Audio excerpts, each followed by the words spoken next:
मैं नीरज कुमार शर्मा, सरस्वती शिशु मंदिर, inter college, Keshav Puri, Muzaffarnagar. आज छात्रों हम ऊतक के बारे में चर्चा करेंगे, जिसको इंग्लिश में कहते हैं हम टिश्यू। ऊतक कोशिकाओं का वह समूह होता है जिनकी उत्पत्ति, संरचना तथा कार्य समान होते हैं, उसे ऊतक कहते हैं। प्रत्येक ऊतक का एक विशिष्ट कार्य होता है। इस प्रकार संपूर्ण शरीर में विभिन्न प्रकार के ऊतक मिलजुल कर शरीर संबंधी सभी कार्य संपन्न करते हैं। जो ऊतक होते हैं, ऊतक हमारे शरीर के अंदर ऊतक तंत्र का निर्माण करते हैं और यही ऊतक तंत्र अंगों का निर्माण करते हैं और अंग आपस में मिलकर विभिन्न अंग तंत्रों का निर्माण करते हैं और यही अंग तंत्र हमारे शरीर की रचना का निर्माण करते हैं। तो ऊतक जो होते हैं, प्रत्येक ऊतक का एक विशिष्ट कार्य होता है हमारे शरीर के अंदर। अब हम बात करते हैं कि क्या पौधे और जंतु एक ही प्रकार के ऊतकों से बने होते हैं? जो जीव होते हैं दो प्रकार के होते हैं, पादप होते हैं और जंतु होते हैं, पेड़ पौधे होते हैं। तो हम बात करते हैं कि क्या पौधे और जंतु एक ही प्रकार के ऊतक से बने होते हैं? नहीं, पौधों और जंतुओं में काफी अंतर होता है, उनके ऊतकों में भी अंतर होता है।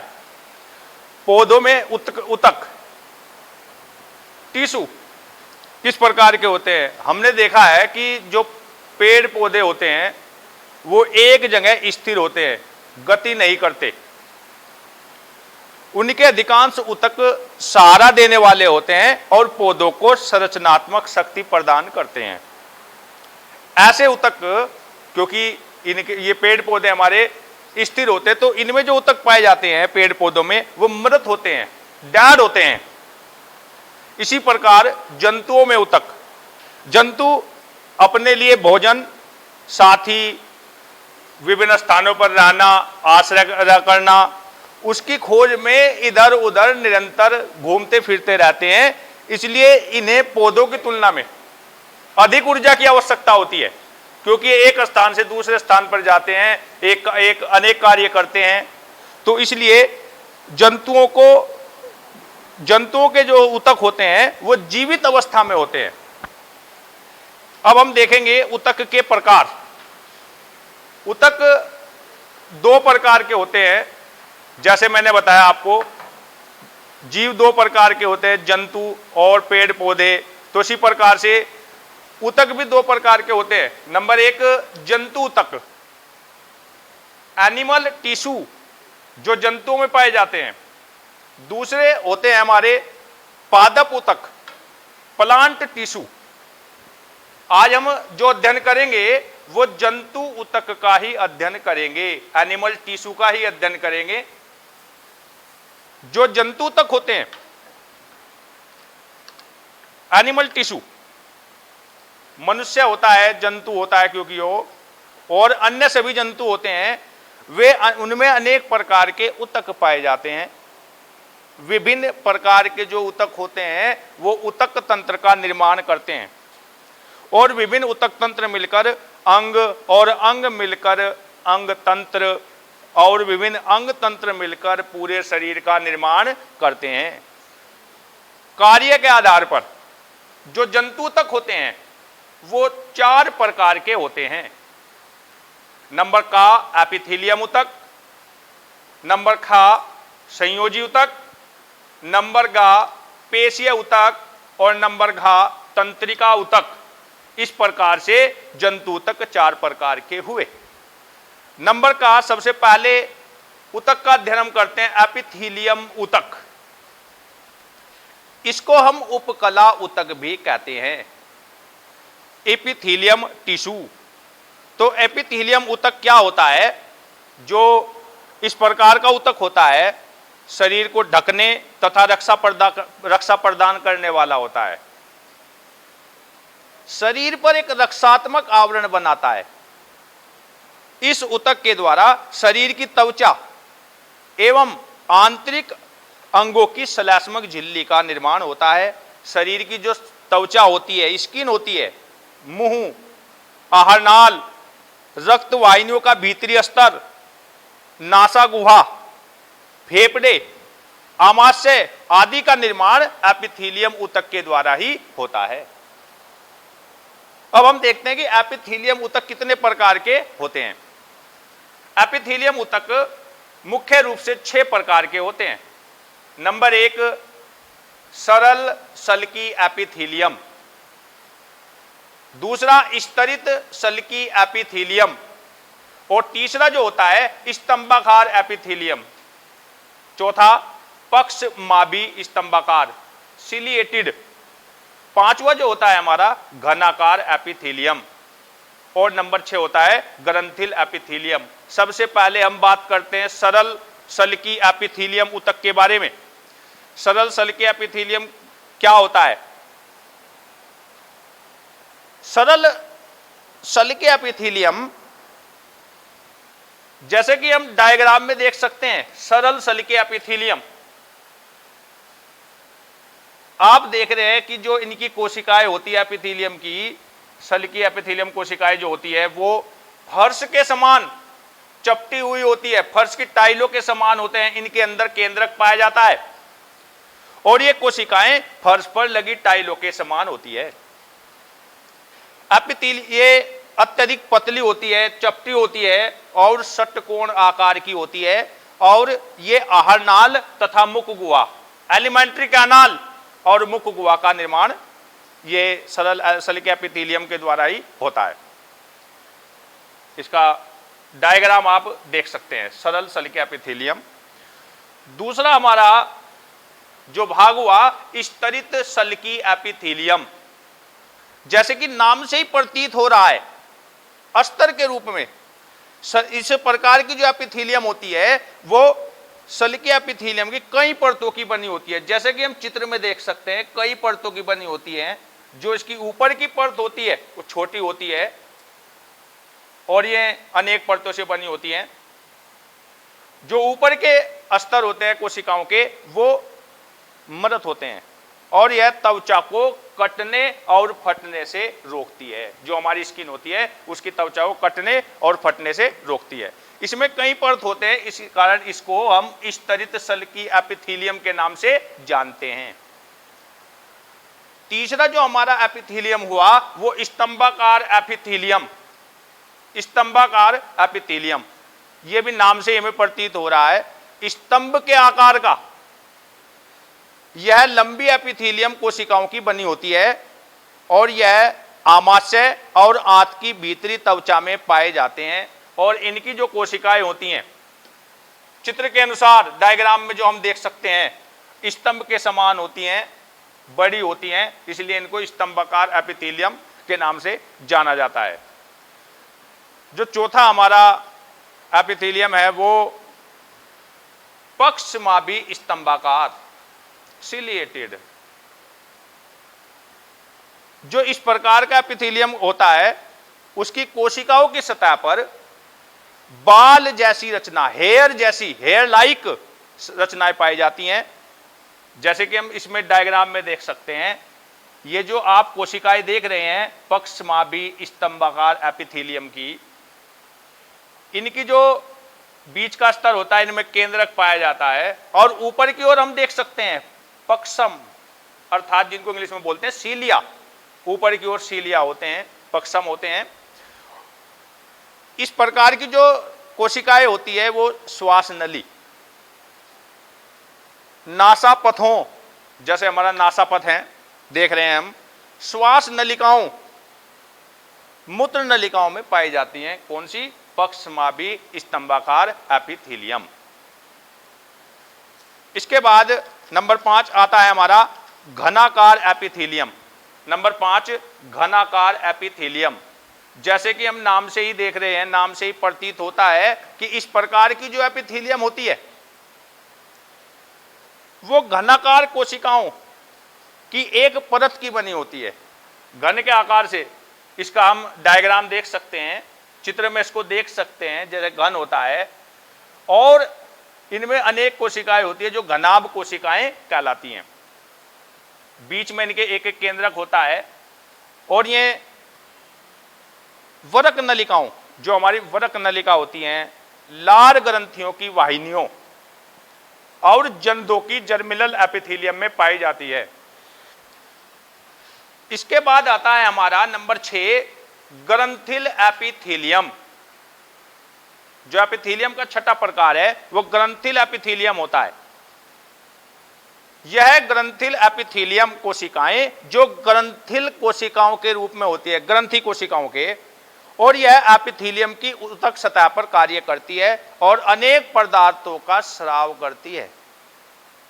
इसका डायग्राम हम देख सकते हैं। इसमें सलेस्मा होता है और बीच बीच में इन कोशिकाओं के बीच में केंद्रक पाया जाता है। तो ये हमारे जो ऊतक हुए एपिथेलियम ऊतकों के 6 प्रकार का वर्णन हुआ। इसके बाद दूसरा जो ऊतक होता है हमारा संयोजी ऊतक, जिसे हम बोलते हैं कनेक्टिव टिश्यू। संयोजी ऊतक जो इस प्रकार का ऊतक होता है, विशेष प्रकार के होते हैं। जैसे हम देखते हैं टमाटर अपने हाथों में लेते हैं, उसे पकड़ते हैं जैसे, तो हम अपनी पेशियों का ही इस्तेमाल करते हैं, पेशियों का ही प्रयोग करते हैं। बाल्टी, जल से भरी बाल्टी अगर हम ले रहे हैं तो हम जब उठाते हैं तो पेशियों के द्वारा ही, हमें पेशीय बल ही लगाना पड़ता है। तो ये जो संयोजी ऊतक होता है, शरीर के विभिन्न अंगों को आधार देने, उन्हें अपना स्थान बनाने और संयोजित करने का कार्य करते हैं। ये शरीर को दृढ़ता, सुरक्षा और सहारा प्रदान करते हैं और इनमें कोशिकाएं कम संख्या में होती है और आपस में कम जुड़ी होती हैं। तो हम देखते हैं कि संयोजी ऊतक कितने प्रकार के होते हैं और ये संयोजी कोशिकाओं के द्वारा ही बना होता है। और संयोजी ऊतक निम्नलिखित 6 प्रकार का होता है। इसमें नंबर 1 आता है हमारा रक्त, जिसको हम रुधिर भी कहते हैं, ब्लड। दूसरा जो भाग होता है अस्थि। तीसरा जो भाग होता है स्नायु एवं कंडरा। चौथा उपास्थि। पांचवा एरिओलर संयोजी ऊतक और छठा वसामय ऊतक। सबसे पहले हम बात करते हैं रक्त या रुधिर की।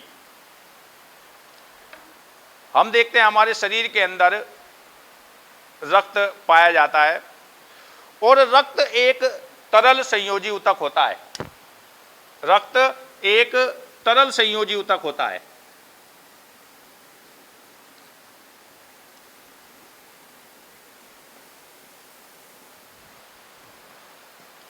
यह जल से कुछ भारी होता है ये रक्त, और स्वाद में, अगर हमने कभी टेस्ट किया हो, स्वाद में नमकीन होता है, हल्का क्षारीय होता है, अर्थात इसका जो पीएच मान होता है वो 7.3 से 7.5 होता है। अपारदर्शी होता है। मानव में रुधिर शरीर के भार के अनुसार लगभग 7 से 8% होता है। शरीर के भार का लगभग 7 से 8% होता है। अतः एक 70 किलोग्राम के मनुष्य में अगर हम औसतन रुधिर देखते हैं तो 5 से 6 लीटर तक रुधिर होता है। और रुधिर मनुष्य की अपेक्षा स्त्रियों में कुछ कम होता है। इस प्रकार से हम देखते हैं कि रुधिर के 2 घटक होते हैं। रुधिर के 2 घटक होते हैं। नंबर 1 प्लाज्मा, मैं यहां लिख देता हूं, रुधिर के घटक।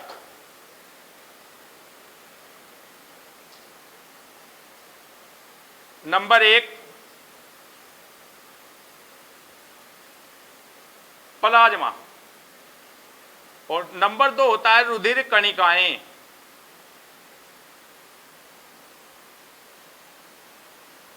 जिन्हें हम रुधिर अणु भी कहते हैं।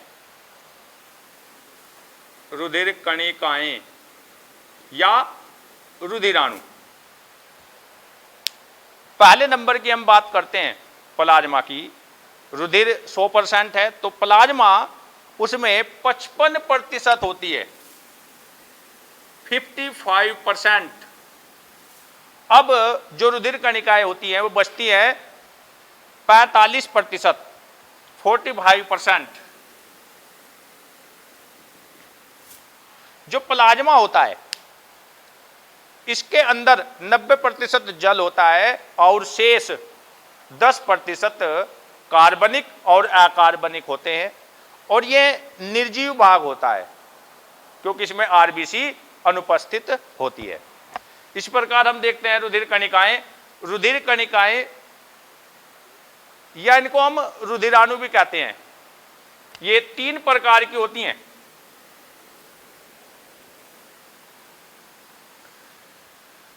नंबर 1 आरबीसी, नंबर 2 डब्ल्यूबीसी और नंबर 3 रुधिर प्लेटलेट्स।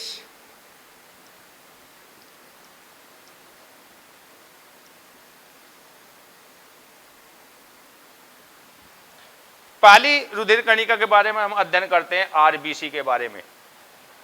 इसका पूरा नाम लाल रुधिर कणिकाएं। ये हीमोग्लोबिन नामक श्वसन वर्णक के कारण लाल होती हैं और इनका जो जीवन काल होता है लगभग 120 दिन होता है। आरबीसी का जीवन काल लगभग 120 दिन होता है। इसी प्रकार दूसरी जो कणिकाएं होती हैं डब्ल्यूबीसी, ये मृत अवस्था में होती है और इनका जो रंग होता है कोई रंग नहीं होता। डब्ल्यूबीसी का जो जीवन काल होता है वो 1 से 2 दिन होता है। तीसरा जो हमारा है रुधिर प्लेटलेट्स। हम देखते हैं कभी अचानक हमारे चोट लग जाती है या अचानक रास्ते में कोई अकस्मात दुर्घटना हो जाती है तो रक्त बहने लगता है, लेकिन हम कुछ समय बाद देखते हैं कि हमारे जो रक्त जहां से बह रहा है वहां पर एक रुधिर का थक्का जम जाता है, और वो जो रुधिर का थक्का जमता है वो रुधिर प्लेटलेट्स के कारण ही जमता है। तो रुधिर जो प्लेटलेट्स होती है रुधिर का थक्का जमाने में सहायक होता है।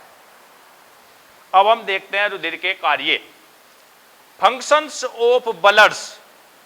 जो रुधिर होता है हमारे शरीर के अंदर गैसों का आदान प्रदान करता है, कार्बन डाइऑक्साइड गैस को छोड़ना और ऑक्सीजन गैस को ग्रहण करना।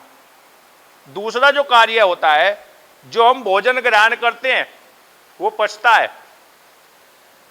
हार्मोन होते हैं हमारे शरीर के अंदर, उत्सर्जी पदार्थ होते हैं जो हमारे शरीर के अंदर अनेक जैविक क्रियाओं के फलस्वरूप बन जाते हैं। उनको शरीर के एक भाग से दूसरे भाग में पहुंचाना होता है, रुधिर का कार्य। यह था हमारा रुधिर। इसके बाद हमारा दूसरा जो भाग आता है संयोजी ऊतक का, वो आता है अस्थि, जिसको हम कहते हैं बोन। आपने सुना होगा अस्थि, हड्डी भी कहते हैं इसको। अस्थि जो होती है एक संयोजी ऊतक होता है, क्योंकि हम संयोजी ऊतक के भाग पढ़ रहे हैं तो यह संयोजी ऊतक के अंतर्गत ही आएगा। अगर हमारे शरीर में अस्थियां नहीं होंगी, हड्डियां नहीं होंगी, तो हम कल्पना कर सकते हैं कि हमारा शरीर कैसा होगा। हमारा शरीर एक मांस के लोथड़े के समान होगा, जिसके द्वारा हम कोई भी गति नहीं कर सकते। बिना कंकाल तंत्र के हम चल नहीं सकते, दौड़ नहीं सकते। तो इस प्रकार से जो अस्थि होती है यो हमारे शरीर को आकार प्रदान करती है, और अस्थियों में फास्फेट, कार्बोनेट्स तथा ओसीन नामक प्रोटीन पाया जाता है। इसी कारण से ये सख्त होती हैं, मजबूत होती हैं। जो अस्थि होती है इनका कार्य क्या होता है, यह हमारे शरीर के लिए जो आप देख रहे हैं पूरे कंकाल तंत्र का निर्माण करती हैं। अस्थियां, हड्डियां शरीर को आकार प्रदान करती हैं, जिसके द्वारा हम एक स्थान से दूसरे स्थान को जा रहे हैं, गति कर रहे हैं। दूसरा जो कार्य होता है यह मांसपेशियों, हमारे शरीर के अंदर मांसपेशियां भी पाई जाती हैं, जिनका हम आगे जिक्र करेंगे। शरीर के मुख्य भागों को सहारा प्रदान करती है कौन? अस्थियां। इसके बाद हमारा आता है तीसरा पॉइंट, जो नंबर 3 है हमारा, स्नायु एवं कंडरा। स्नायु को हम बोलते हैं लिगामेंट और कंडरा को बोलते हैं टेंडन्स। जो स्नायु ऊतक होता है बहुत लचीला होता है और मजबूत तंतुमय ऊतक होता है, और स्नायु का जो कार्य होता है वो दो अस्थियों को जोड़ने का होता है। दो अस्थियों को आपस में जोड़ने का कार्य होता है स्नायु का। जो कंडरा होता है यह भी एक प्रकार का संयोजी तंतुमय ऊतक होता है, और कंडरा हमारी मांसपेशियों को अस्थियों से जोड़ने का कार्य करता है। जो हमारी मांसपेशियां होती हैं उनको हड्डियों से जोड़ता है। नंबर 4 आता है हमारा संयोजी ऊतक का जो प्रकार है उपास्थि, कार्टिलेज बोलते हैं जिसको। उपास्थि भी एक प्रकार का संयोजी ऊतक है। क्या कार्य होता है इसका उपास्थि का? जो हमारी अस्थियां होती हैं अर्थात जो हड्डियां होती हैं उनके जोड़ों को चिकना बनाता है। और उपास्थि आप देखते होंगे हमारी नाक, कान, कंठ, गला और श्वास नलिका में पाया जाता है। अब हम देखते हैं कि हमने यहां पर देखा कि दूसरा जो भाग पढ़ा है हमने अस्थि पढ़ा है, और चौथा जो भाग पढ़ा है उपास्थि। अस्थि और उपास्थि, क्या अंतर होता है अस्थि उपास्थि में? What is difference between bones and cartilage? बताइए। चलिए देखिए, हम अपने कान को पकड़कर छू सकते हैं, मोड़ सकते हैं। हम अपनी जो हाथ की अंगुली है इसको क्या हम ऐसे मोड़ सकते हैं? अगर मोड़ेंगे तो क्या होगा? टूट सकती है, क्योंकि जो उपास्थि होती है वो प्रोटीन और शर्करा की बनी होती है, इसलिए कैसी होती है?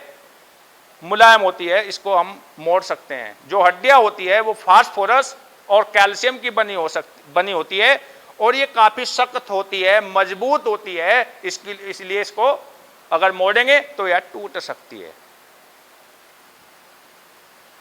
इस प्रकार से हम देखते हैं पांचवा जो संयोजी ऊतक होता है वो एरिओलर संयोजी ऊतक। एरिओलर संयोजी ऊतक जो होता है यह एक विस्तृत रूप से पाए जाने वाला ऊतक होता है। यह त्वचा, मांसपेशियों के बीच, रक्त नलिकाओं के चारों ओर तथा अंगों के बीच अस्थि मज्जा में पाया जाता है। एरिओलर ऊतक यह क्या करता है? अंगों के भीतरी खाली जगह को भरता है और अंगों का रक्षात्मक आवरण बनाता है और आंतरिक अंगों को सहारा भी प्रदान करता है। ऊतकों की मरम्मत में भी सहायता करता है। छठा जो भाग हुआ हमारा वसामय ऊतक, एडिपोज टिश्यू। वसामय ऊतक, एडिपोज टिश्यू, नाम से ही प्रतीत हो रहा है वसा का संचय करने वाला ऊतक। इसको हम क्या कहते हैं? वसामय ऊतक कहते हैं। और यह त्वचा के नीचे और अंगों के बीच पाया जाता है, और वसा का संचय करने के कारण यह ऊतक ऊष्मा का कुचालक भी होता है। जो हमारा हृदय होता है, किडनीज होती है, वृक्क होता है, और नेत्र गोलकों को धक्कों व झटकों से सुरक्षा प्रदान करता है। कौन? वसामय ऊतक। इसके बाद हम अध्ययन करते हैं इसी के अंदर संयोजी ऊतक के कार्य। वैसे तो हमने जो कार्य हैं, फंक्शंस है इसके अंदर पढ़ चुके हैं, लेकिन फिर भी संक्षेप में हम देखते हैं कि संयोजी ऊतक एक ऊतक को दूसरे ऊतक से जोड़ता है। दूसरा, ये नष्ट होने वाली ऊतकों की मरम्मत करता है, शरीर को लचीलापन और मजबूती प्रदान करता है, अस्थियों उपास्थियों आदि से सुरक्षा करते हैं, शरीर की रचना आकृति आदि का निर्माण करते हैं। तो ये था हमारा दूसरे नंबर का संयोजी ऊतक। तीसरे प्रकार का जो ऊतक आता है गा, पेशीय ऊतक, मस्कुलर टिश्यूज।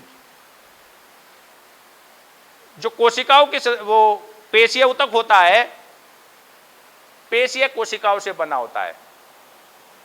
जो शरीर का हमारा आधे से अधिक भाग होता है, भार होता है जितना हमारा, अधिकांश पेशीय ऊतक का ही बना होता है। और यह एक संकुचनशील ऊतक होता है। संकुचनशील ऊतक होता है।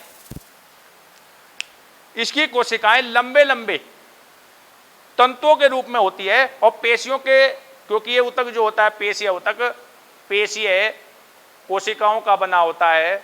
और पेशीय ऊतक में 3 प्रकार की पेशियां पाई जाती हैं। नंबर 1 जो पेशियां होती हैं, रेखित या ऐच्छिक पेशियां। रेखित या ऐच्छिक पेशियां।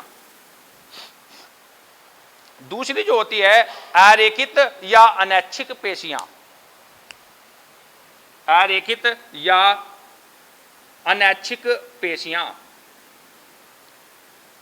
और जो तीसरी होता है पेशियों का प्रकार, वो हृदय पेशियां होती हैं।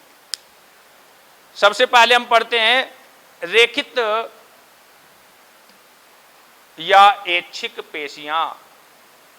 रेखित मतलब स्ट्रिप्ड, ऐच्छिक मतलब वॉलंटरी मस्कल्स। नाम से प्रतीत हो रहा है, जैसे हम देखते हैं ऐच्छिक, नाम से हम देख सकते हैं। ऐच्छिक मतलब वे पेशियां जो हमारी इच्छा के अनुसार कार्य करती हैं, हमारे नियंत्रण में रहती है, कंट्रोल में रहती है, और कभी भी आवश्यकता पड़ने पर उनकी गति को रोका जा सकता है। उन्हें हम ऐच्छिक पेशियां कहते हैं। और ये पेशियां जो होती हैं, ऐच्छिक पेशियां, वो हमारी हड्डियों से जुड़ी होती हैं, इसलिए इनको कंकालीय पेशियां भी कहते हैं। इन पेशियों में, इनका हम चित्र देखते हैं। पहले हम अध्ययन कर रहे हैं ऐच्छिक पेशियों को, अर्थात जिनको हम रेखित पेशियां भी कहते हैं। इन पेशियों में कुछ हल्की पट्टी पाई जाती हैं और इन पेशियों के अंदर कुछ गहरी पट्टियां पाई जाती हैं, और इनके बीच बीच में 4 से 5 सेंटीमीटर की कोशिकाएं होती है। इनके बीच में केंद्रक पाया जाता है और ये शारीरिक गतिविधियों से संबंधित होती हैं। इसी कारण इनको रेखित पेशियां कहते हैं, क्योंकि इनमें पट्टियां, हल्की पट्टियां, गहरी पट्टियां, या जिनको हम धारियां भी कहते हैं, आड़ी धारियां भी कहते हैं, तो इसलिए इनको रेखित पेशियां कहते हैं। इनकी कोशिका में अनेक केंद्रक पाए जाते हैं। जो ये पेशियां होती है हमारी ऐच्छिक पेशियां, हमारी इच्छा के अनुसार कार्य करती हैं। तो जब हम ये पेशियां, जब हम लगातार कार्य करेंगे ये पेशियां हमारी, तो थक जाती हैं निरंतर कार्य करके। अब थकेंगी निरंतर तो ये थकान का अनुभव करती है, तो इसलिए इन पेशियों को विश्राम की आवश्यकता होती है। इस प्रकार की जो पेशियां होती है, हाथ, पैर, गर्दन, आंख और अन्य से अंगों में होती हैं, जिनको हम अपने द्वारा कंट्रोल कर सकते हैं, नियंत्रण कर सकते हैं। जैसे हम चल रहे हैं, हम जो चल रहे हैं उसकी गति को हम घटा सकते हैं, बढ़ा सकते हैं, वो हमारे हाथ में। दौड़ना, आंखें खोलना, हमारा मन किया खोल लिया, हमारा मन किया बंद कर लिया, तो आंखें खोलना। हाथ पैर चलाना, उठाना, गिराना। भोजन कर रहे हैं हम, भोजन के अपने अनुसार छोटा बड़ा प्रयोग कर सकते हैं तोड़कर। भोजन को मुंह में चबाना, उसको निगल जाना, ये सब क्या है, हमारी ऐच्छिक पेशियां है। दूसरा जो हमारा पेशी आता है वो आता है अरेखित पेशी या अनैच्छिक पेशियां, अनस्ट्रिप्ड और इनवॉलंटरी मस्कल्स। नाम से प्रतीत हो रहा है अनैच्छिक पेशियां, अर्थात वे पेशियां जो हमारी इच्छा के अनुसार कार्य नहीं करती है उन्हें अनैच्छिक पेशियां कहते हैं। इन पे हमें कोई भी कंट्रोल नहीं कर सकते, ये अपने आप होती रहती है। जैसे हमने भोजन ग्रहण किया मुख के अंदर, अब वो धीरे धीरे आहार नाल से होता हुआ विभिन्न अंगों में प्रवेश कर रहा है, तो हमारे जो शरीर के अंदर क्रिया हो रही है वो अंदर हो रही है, अपने आप हो रही है, हम कोई कंट्रोल उस पर नहीं कर सकते। तो इस प्रकार की जो पेशियां होती हैं वो अनैच्छिक पेशियां होती हैं। इनमें इनका हम चित्र देख सकते हैं। इनको हम अनैच्छिक पेशियों को अरेखित पेशियां भी कहते हैं। अरेखित पेशियां जो होती हैं वो किनारों से पतली और बीच में से मोटी होती है, और बीच में इनके एक एक केंद्रक पाया जाता है। अस्थियों से इनका कोई भी संबंध नहीं होता। इनका जो संबंध होता है हमारे शरीर के अंदर जो खोखले आंतरंग होते हैं, खोखले अंग होते हैं अंदर, उनसे संबंधित रहती है, इसलिए इनको आंतरंगीय पेशियां भी कहते हैं। ये पेशियां निरंतर कार्य करती रहती हैं और कभी भी थकती नहीं है, इसलिए इनको विश्राम की आवश्यकता भी नहीं पड़ती। इस प्रकार की पेशियां आहार नाल, श्वास नाल, पित्ताशय आदि में पाई जाती हैं। तीसरा जो भाग पढ़ते हैं हम, हृदय पेशियां, जिसको हम बोलते हैं कार्डिक मस्कल्स। नाम से ही प्रतीत हो रहा है हमारा जो हृदय है निरंतर धड़कता रहता है, और यह हृदय पेशियों का ही उदाहरण है। हृदय पेशियां जो होती हैं संरचना की दृष्टि से रेखित पेशियों के समान होती हैं, लेकिन कार्य की दृष्टि से अरेखित पेशियों के समान अर्थात अनैच्छिक पेशियों के समान होती है। और इनमें एक जाल सा बना होता है, इनके अंदर धारियां दिखाई देती हैं, पट्टियां दिखाई देती हैं, और इन कोशिकाओं के बीच में केंद्रक पाया जाता है। आज के लिए जो आपका गृह कार्य है, हम ऐच्छिक, अनैच्छिक और हृदय पेशियों में कोई 4 अंतर लिखेंगे। धन्यवाद।